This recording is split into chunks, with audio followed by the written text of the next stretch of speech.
Padre Rodrigo, buenas tardes, muchas gracias por atendernos. Buenas tardes, gracias a ustedes. Alepo era una de las ciudades que estaba conocida como una de las riquezas que tenía la humanidad. Decían que era probablemente la ciudad que más paraísos patrimonio de la humanidad tenían, y hoy en cambio es un referente de probablemente uno de los conflictos más largos y más fuertes que hay ahora en el mundo. Usted conoce bien esta ciudad. Sí, yo llegué en el 2011 a la ciudad de Alepo, una ciudad espléndida, llena de cultura, arqueología, una ciudad con mucha prosperidad y con una relativa convivencia buena entre musulmanes y cristianos. Así que nada se hacía esperar a lo ocurrido después, en todos estos años de catástrofe, ¿no? Aunque vamos a preguntarle por esa cronología de cómo fue cambiando el ambiente, pero para empezar, digamos, por el final, hoy mismo es noticia Alepo por bombardeos, muertes, matanzas. ¿Cómo podría explicarse que probablemente de un conflicto tan fuerte como es la guerra civil en Siria, parece que Alepo sea la ciudad más recurrentemente citada? ¿Está como en medio justo de los dos fuegos?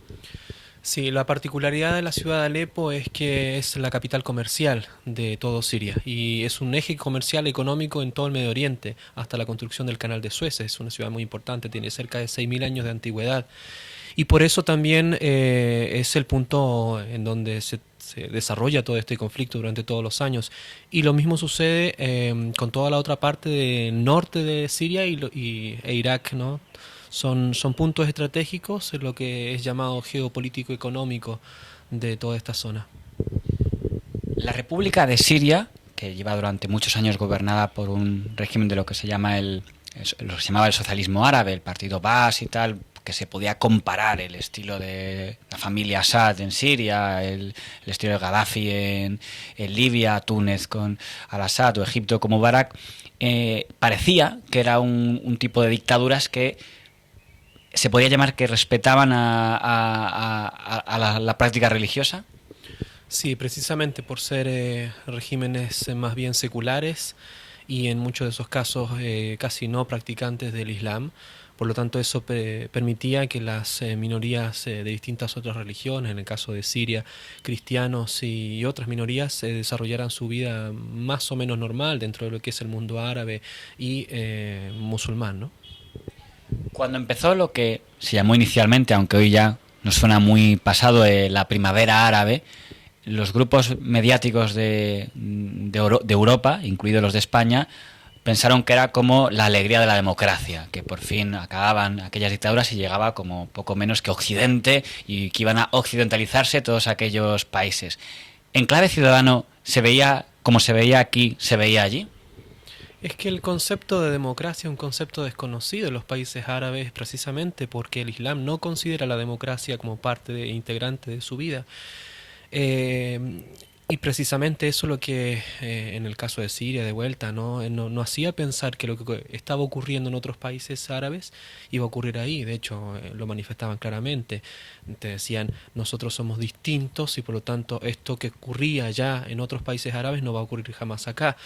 Eso más este régimen secular que se vivía, este mosaico de culturas, como le llaman a Siria, jamás hacía pensar que iba a ocurrir esto. Pero insisto en el tema de la democracia, ¿no? Cómo nosotros tratamos de exportar sistemas que parecería que funcionan en todas partes y no, y ni siquiera funcionan en nuestro occidente tal cual como nosotros la concebimos, un buenismo, digamos, en estos términos que ni siquiera en nuestros países funciona, ¿no?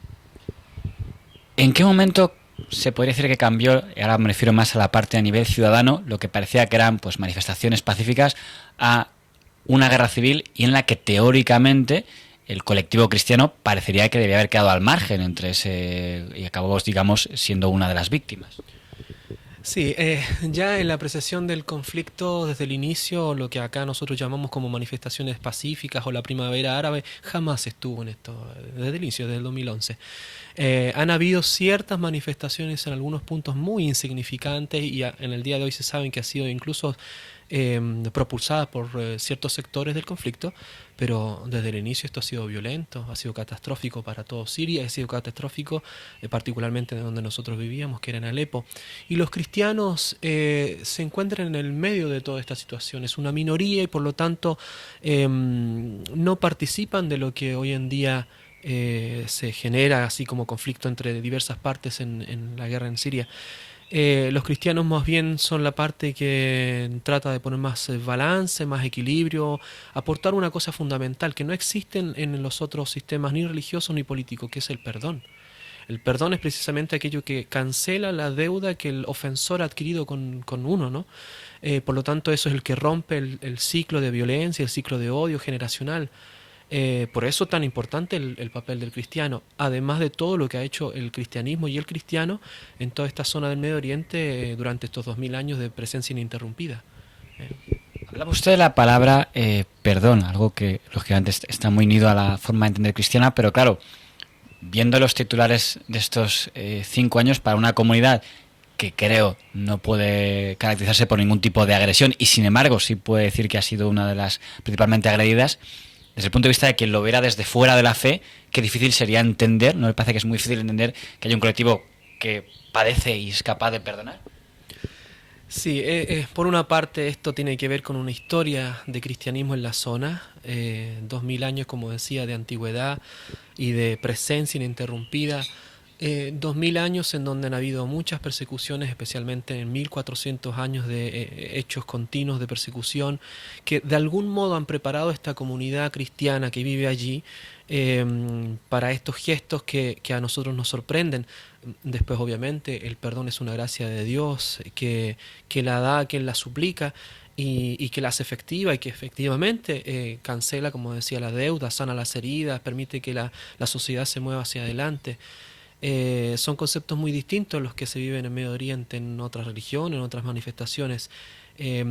Lo que nosotros conocemos como la ley del talión, ojo por ojo, diente por diente, que es la base de la sharia musulmana, impide absolutamente esta comprensión de eso que aporta el cristianismo y también impide, obstaculiza realmente que el tejido social pueda ser reestructurado. Bien difícil si no existe el perdón, la reconciliación y todos estos valores que nosotros tenemos como parte integrante de nuestra fe.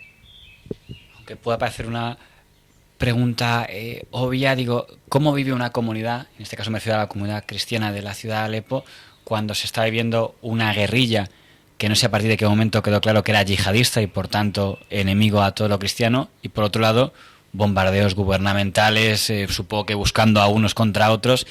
¿Cómo se sobrevive en una comunidad en ese momento?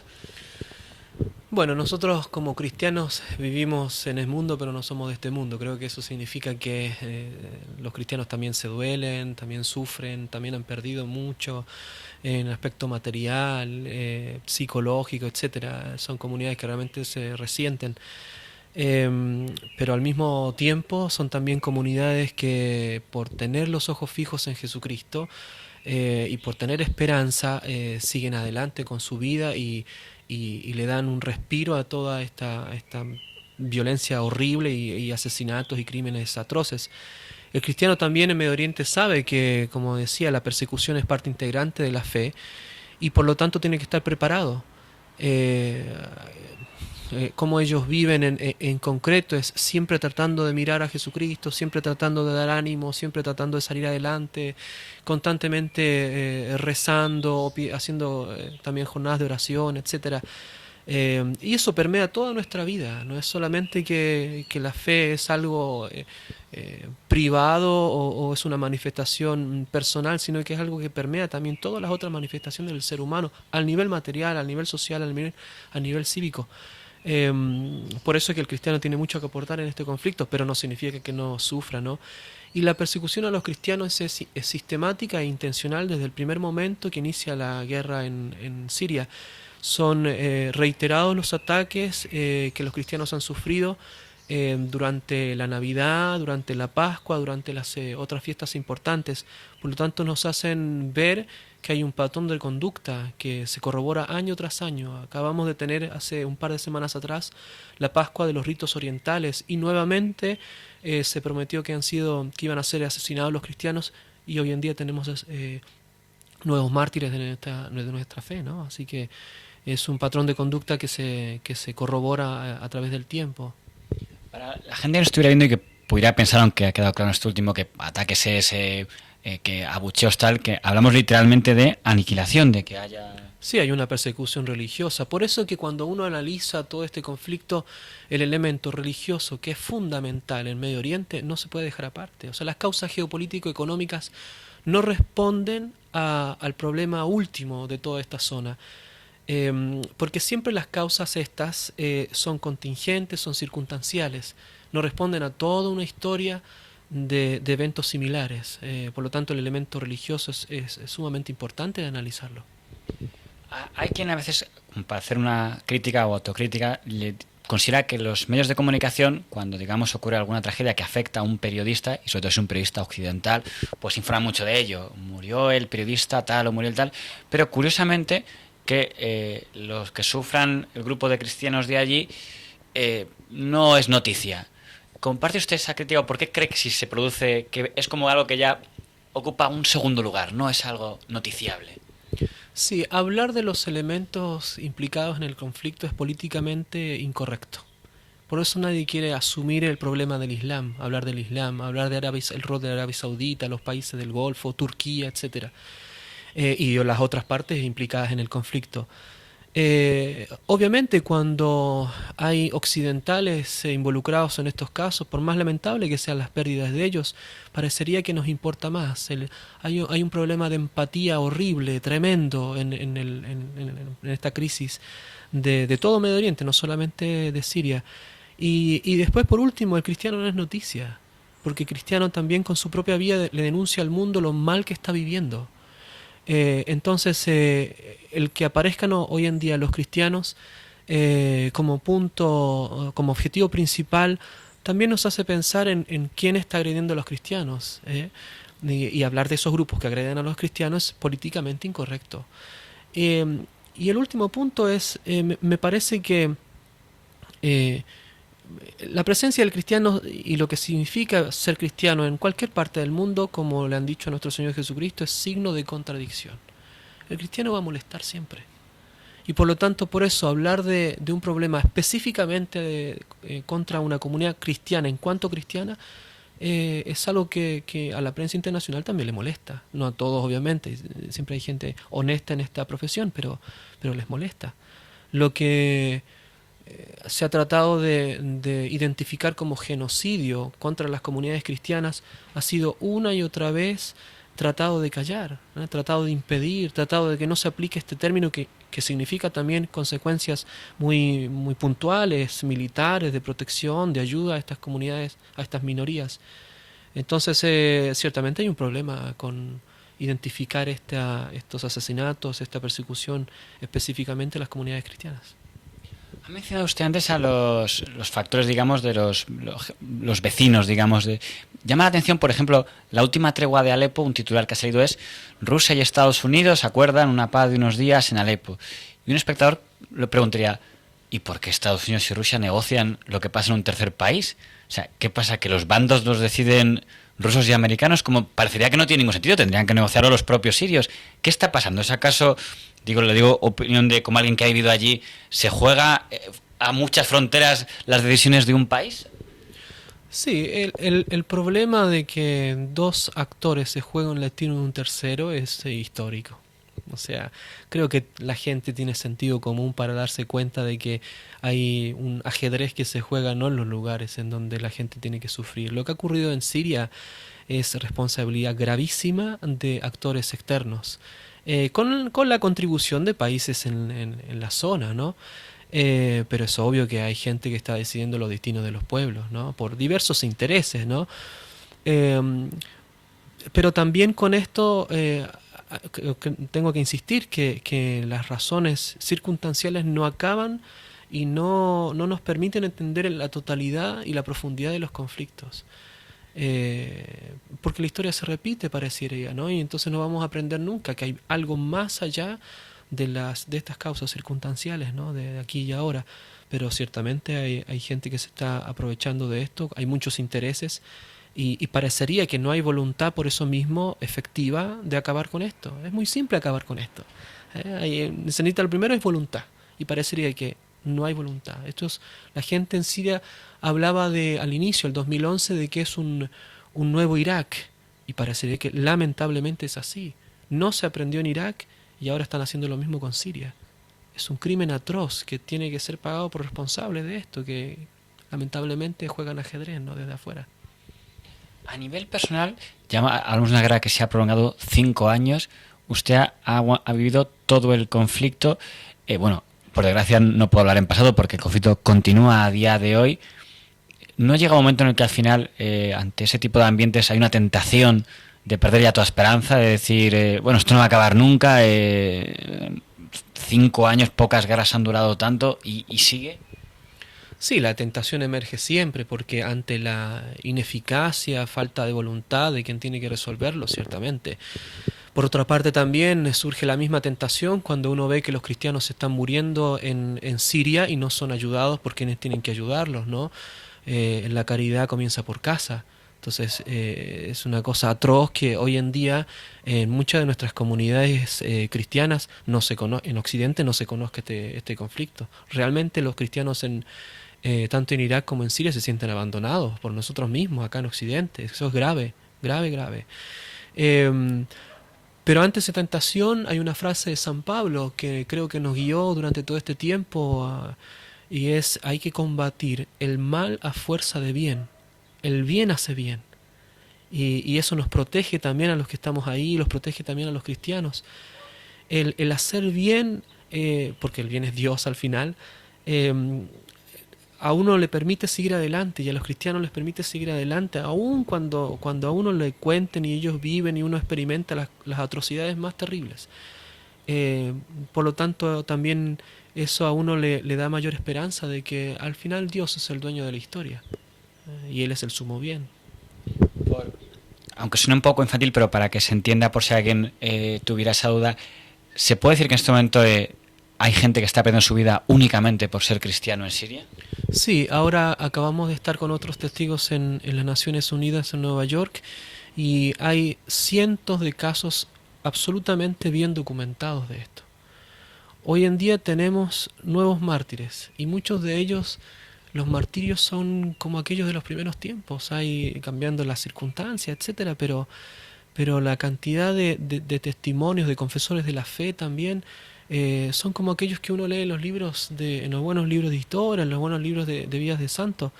Hoy en día efectivamente hay hermanos nuestros de nuestro mismo cuerpo místico de Cristo que es la Iglesia, que están muriendo por el nombre de Cristo.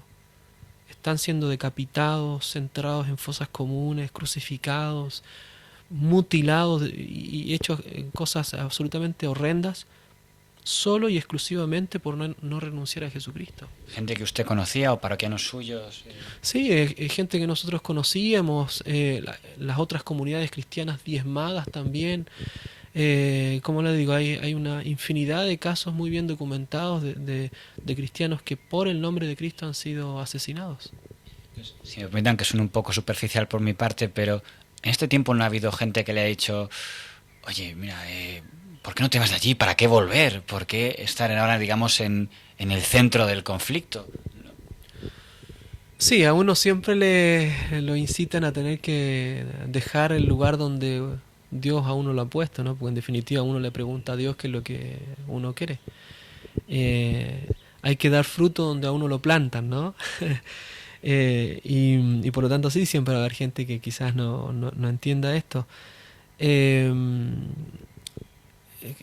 Además de que es una vocación, hay tal cantidad de sufrimiento que es difícil dejarla a la gente que siga sufriendo sin hacer nada. Nosotros hemos optado, en mi caso personal, de salir acá al mundo occidental para poder difundir todo esto, para que no se pierda el testimonio de los cristianos, pero uno siempre tiene el deseo de estar allá, ¿no? Porque sabe que es gente que sufre más que ninguna otra y que necesita nuestra ayuda, ¿no?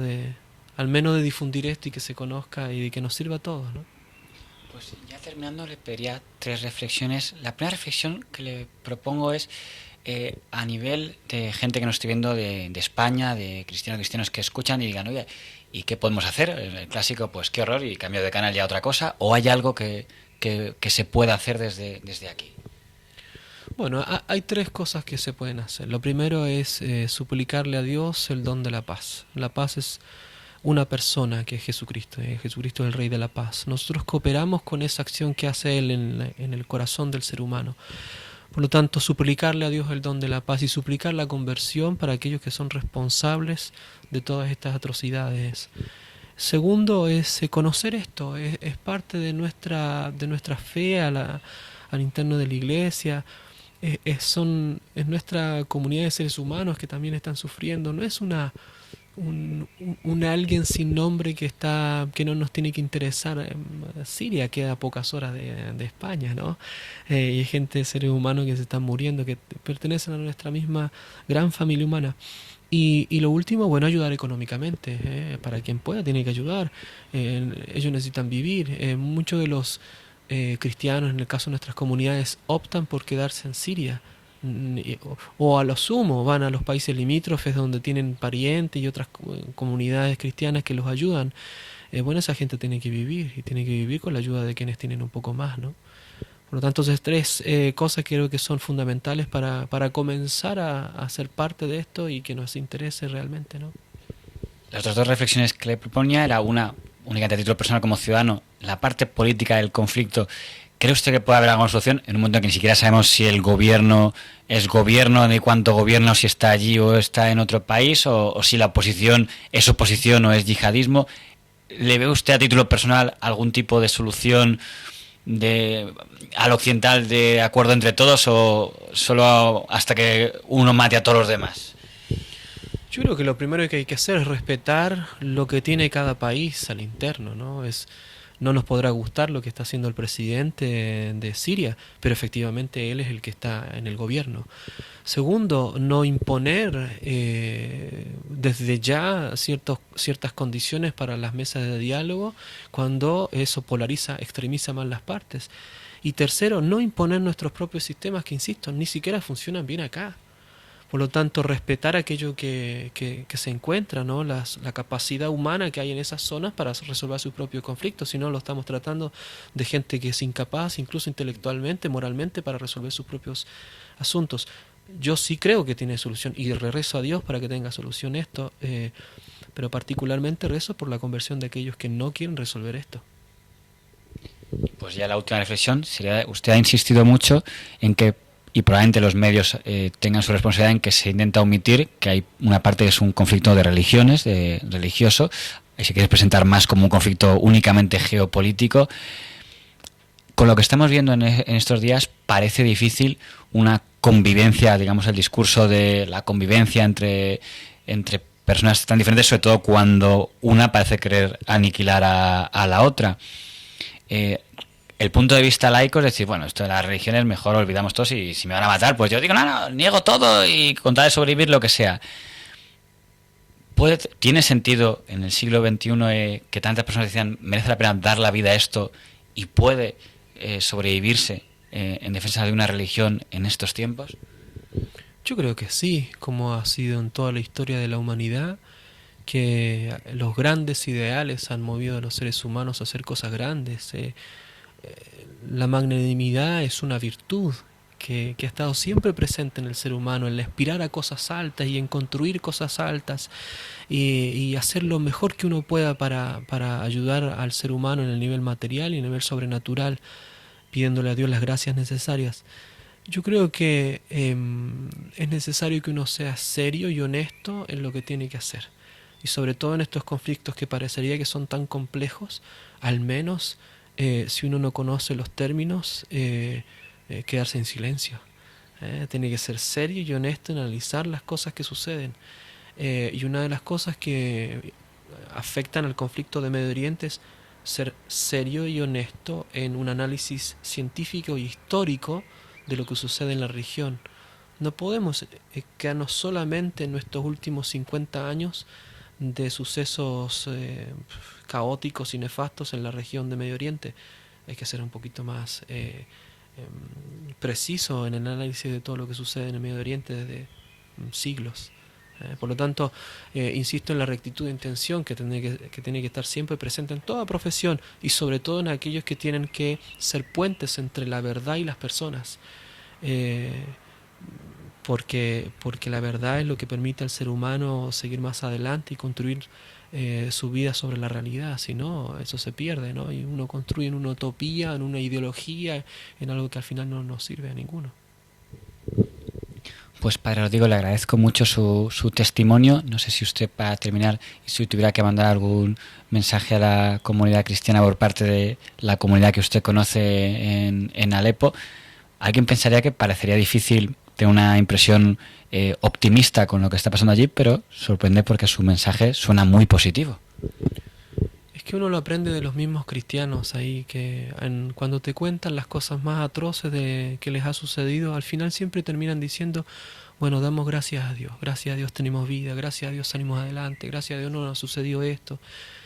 Tenemos tanto en nuestro occidente que aprender de ellos, y tenemos tanto que Dios nos ha dado que, bueno, hay que ponerlo al servicio. Yo creo que lo que más he aprendido de los cristianos de Medio Oriente es darle gracias a Dios, ser humilde en reconocer que Dios nos ha dado todas las posibilidades para que vivamos una excelente vida.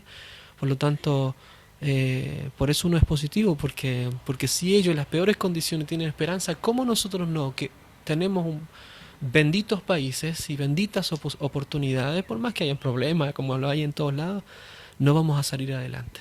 Por eso yo creo que el testimonio de los cristianos no solamente es un testimonio que le sirve a uno en la vida de iglesia, en la vida de fe, etcétera, sino que como un ser humano, también con la ayuda de Dios, sale adelante en las peores circunstancias, en los problemas más terribles de la vida. Yo creo que parte por ese sentimiento de agradecerle a Dios por todo lo que uno tiene. Y eso nos hace bien a todos. Pues muchas gracias por su tiempo, Padre Rodrigo. Gracias a ustedes por el interés.